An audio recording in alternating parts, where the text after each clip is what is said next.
because an economy involves trade-offs. Politics involves solutions, real or imaginary. Some years ago, there was a tragic airplane crash in which a baby was killed by being torn from its mother's arms. In Washington, the answer was quite clear. We must have laws that say that babies cannot be held in mothers' arms in airplanes. They must have their own separate seat where they're strapped in.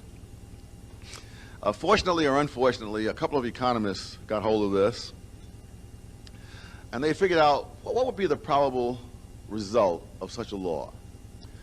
First of all, it means that every couple that's traveling with a baby would have to buy 3 seats instead of 2.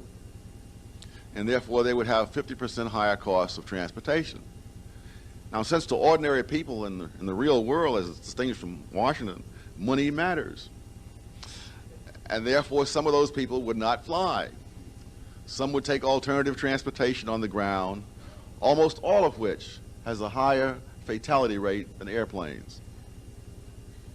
And so they estimated that in the course of a decade, you would save 1 baby's life, and you would lose the lives of 60 other people, as well as $72 million. So the whole perspective of trade-offs is typically lacking in political decision-making. People ask such questions as, in politics, is nuclear power safe? And the answer is no, because if nuclear power was safe, it would be the only safe thing on the face of the earth. The only question is, compared to what? Compared to hydroelectric dams? Compared to doing without electricity? There's a story which I hope is apocryphal of an economist who was on the street, met a friend who said, "How are you? How's your wife?" To which the economist replied, "Compared to what?"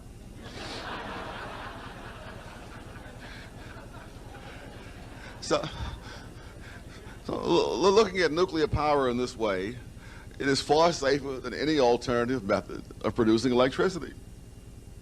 Someone calculated how many lives are lost for every so many billion kilowatt hours of electricity, because human lives are among the price paid for generating electricity.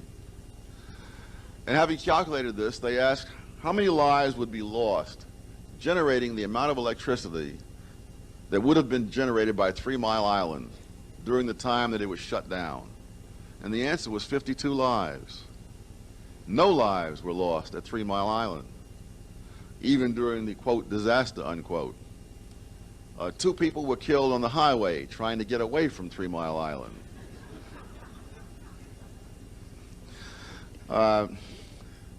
Someone has calculated the risk to your life of various kinds of activities. Living within 5 miles of a nuclear power plant for half a century represents the same risk to your life as driving 10 miles on the interstate highway, or spending half an hour in a coal mine, or 6 minutes in a canoe.